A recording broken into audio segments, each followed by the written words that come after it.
So most of you in this room know a living, breathing, walking, talking, difficult person. How many of you are sitting next to one right now? Oh, no, don't raise your hand, no. No, I didn't want you to raise your hand, but here's what you can do. If you were polite enough that you are sitting next to this person and you were polite enough not to raise your hand, here's all you need to do. Sometime in the course of this presentation, when you see that I've made eye contact with you and we're looking at each other, here's all you need to do. Throw your head to the right or left. Roll your eyes a little bit. And I'll know who to spend time with at the break. So I want you to think right now, I want you to get a picture in your mind of the most difficult person you know, and let's make this at work, okay? The most difficult person you know at work. And then I want you to think about what you'd like to say to that person if you didn't have to worry about losing your job. Don't say it. Don't say it. I want you to think about the person who's in your mind is the person that you would really love to look square in the eye and say this: I don't understand it. I already took a pain pill today, so why are you still here? You know, that person. That person. So a few years ago, I came up with something that has worked very well from that point forward in our marriage. It is called the point system. And in order for Les to travel with me anywhere now, he has to have earned enough points.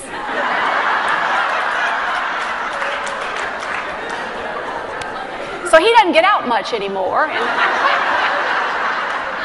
And you're not going to meet him today because he didn't have enough points to come.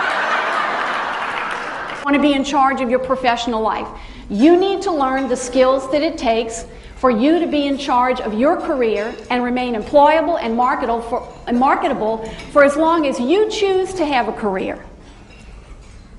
If you're in a leadership position, you need to constantly be updating your skills to become a better leader so you can be the leader that successful people are proud to follow.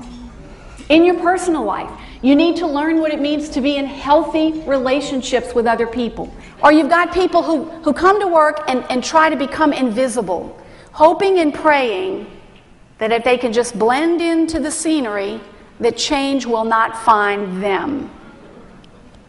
So I need you to take a look and think about where you are in that process. And if you're not sure, ask somebody else that you work with. Ask somebody else. You know, asking for feedback takes courage. It takes guts.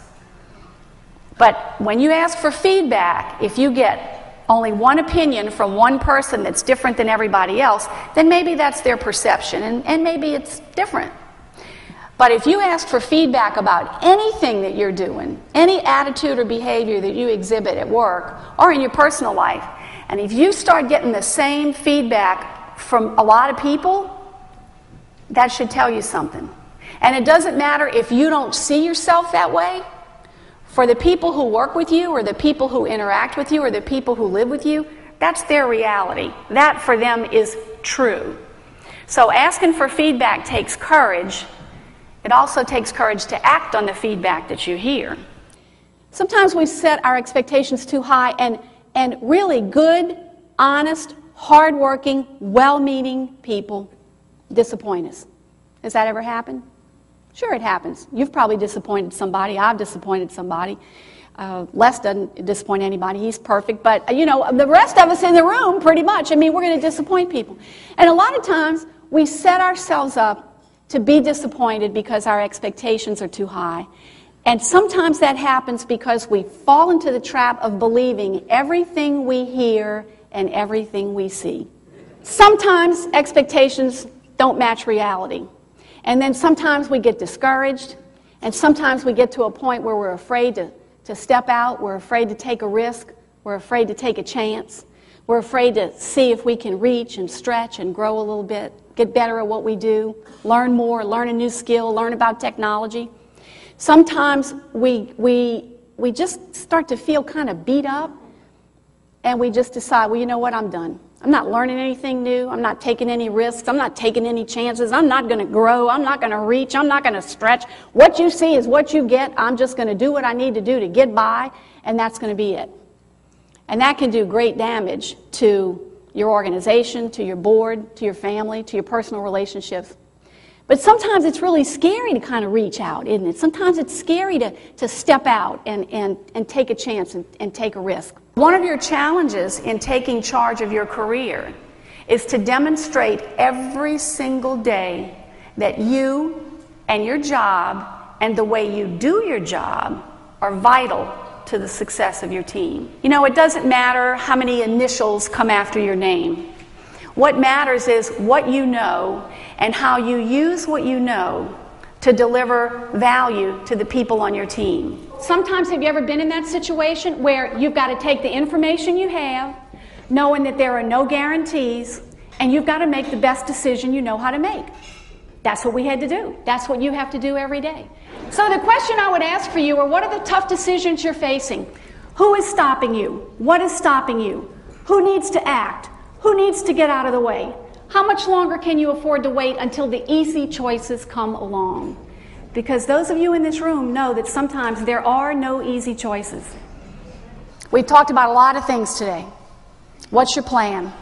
It's pretty simple. Sometimes, you know, you don't need to have the big picture. You don't need to have the vision. Sometimes you just need to know what you need to do next, and you need to do it.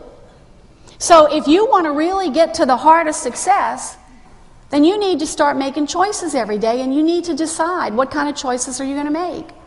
You need to choose to come to work with a positive attitude. You need to choose to trust people and trust yourself, to have faith in other people and faith in yourself. You need to support people and encourage them instead of whining and complaining and gossiping and tattling. You need to choose to come to work every day and help create an environment where people are glad to be there, where they're proud to be there, where people work together and stick together no matter what comes their way. And when all is said and done, it's up to you. The choice is yours. Thank you so much for inviting me. Thank you. Thank you.